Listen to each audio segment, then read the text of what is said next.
And I did want to ask you what it was like, you know, having Loretta Lynn as your sister, as your big sister growing up. Because I know at times, I guess it could certainly help your career, but at the other times, I guess it wasn't easy for you to get out from that shadow. Well, you know, I'm the last out of 8. I saw that. And my sister's the second, and there's, you know, about 19 years between us. And it's something that even though there's the years between us, we're so close, and we think a lot alike. And, you know, there's no competition. I would read about it. You know, I'd read that we were having this problem.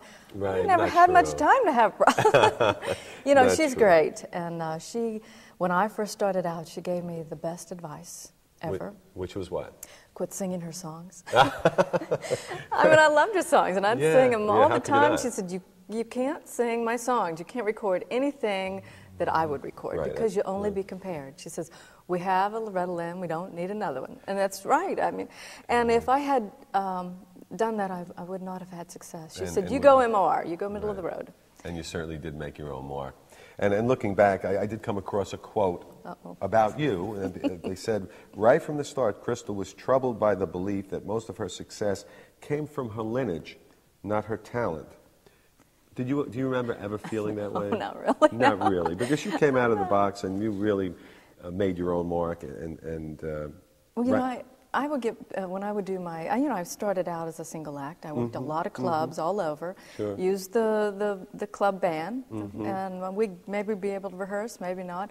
I learned to sing so many songs in different melodies and different styles, you know, and I would be introduced. And now, ladies and gentlemen, here's Loretta Lynn's little sister. It never bothered me because I was, and I love my sister. I'm very proud. So, you know, it wasn't there, but it was good press to put that we had problems. Sure it was. Sure it was.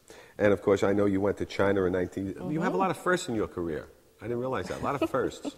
And another one was you were the first U.S. country artist to perform in China. Was that part of the Bob Hope's NBC special? It was. I was over there, and we got to do the television. We got to do performances, and it was just incredible. And of course, you know, Bob and Dolores were just special people to be there with. This was like a family. Was that a good experience for you? Definitely. Just overall, for just learning about the world.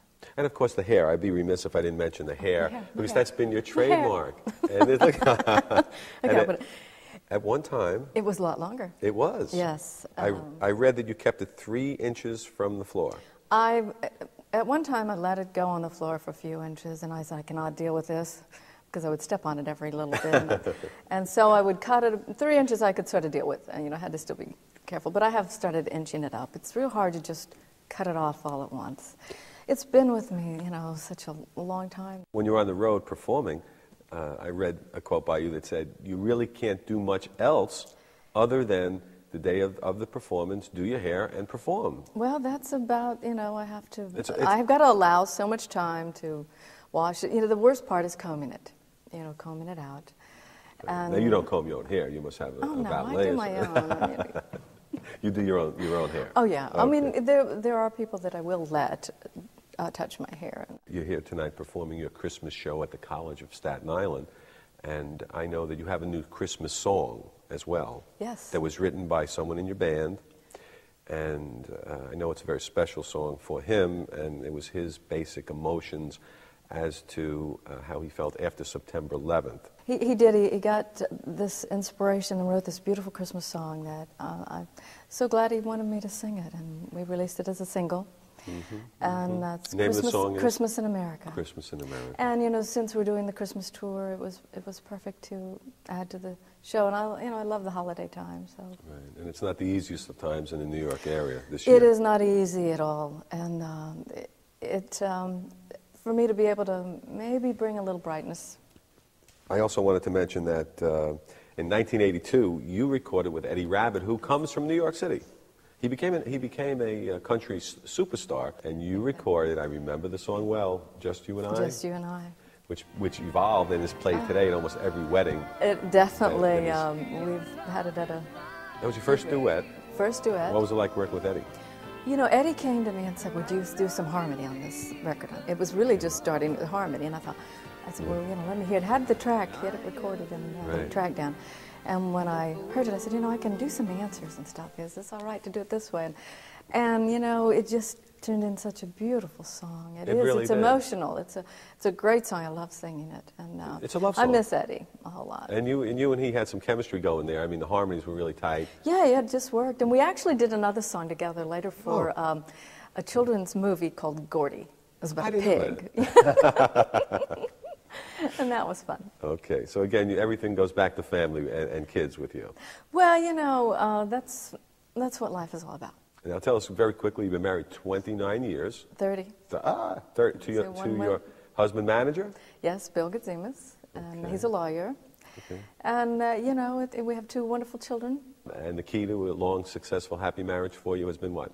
Well, you know, definitely love and just, you know, people have to work at marriages. I mean, I think that's why there's a lot of divorces, because there's not that give and take. I mean, you have to work at things. Still going strong Yeah. after 30 years. Going strong. And what are you going to do when the kids leave? Oh, my. We'll have so much time. I don't know. That's one thing. Before children, it was like after children. What do we do with all our time? You've been talking in your sleep, sleeping in your dream, with some sweet lover. Stay right where you are. We'll be back with much more after these important announcements. With country singer Crystal Gayle. After you gone, after you gone away, after you gone away.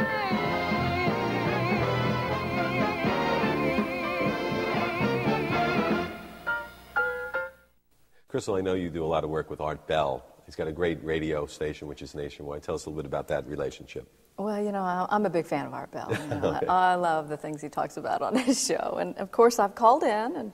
And yeah, my guitar player, Mike Laudermilk, and actually my husband and I, we wrote a song that was inspired by his show called Midnight in the Desert.